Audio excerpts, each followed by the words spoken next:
নমস্কার বন্ধুরা, আজকে বাড়িতে তৈরি করে নিলাম দোকানের মতো পারফেক্ট ফুচকা। এর জন্য একটা ভাজা মশলা, শুকনো লঙ্কা, গোটা জিরে, গোটা ধনে ভেজে গুঁড়ো করে নিয়ে আমি আটা আর ময়দা হাফ কাপ করে নিয়ে মেখে নিলাম।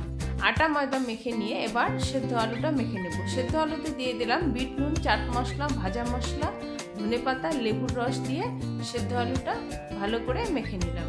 এবার ফুচকার জলটা বানিয়ে নেব। এর জন্য নিয়েছি তেঁতুল, বিট নুন, চাট মশলা, ভাজা মশলা, ধনেপাতা আর লেবু পাতা দিয়ে ফুচকার জলটা বানিয়ে নেব।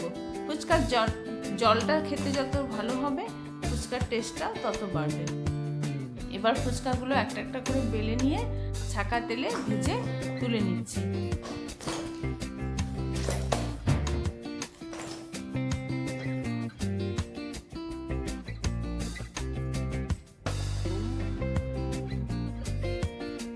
এবার ফুচকাগুলো আমি একটা একটা করে সাজিয়ে নেব।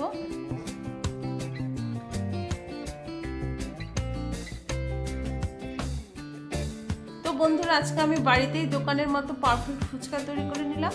আপনারা এইভাবে বাড়িতে ফুচকা তৈরি করে নিন। আর ভিডিওটি ভালো লাগলে একটি লাইক করে চ্যানেলটি সাবস্ক্রাইব করে দিন। দেখা হবে পরের ভিডিওতে। আজকের জন্য টাটা।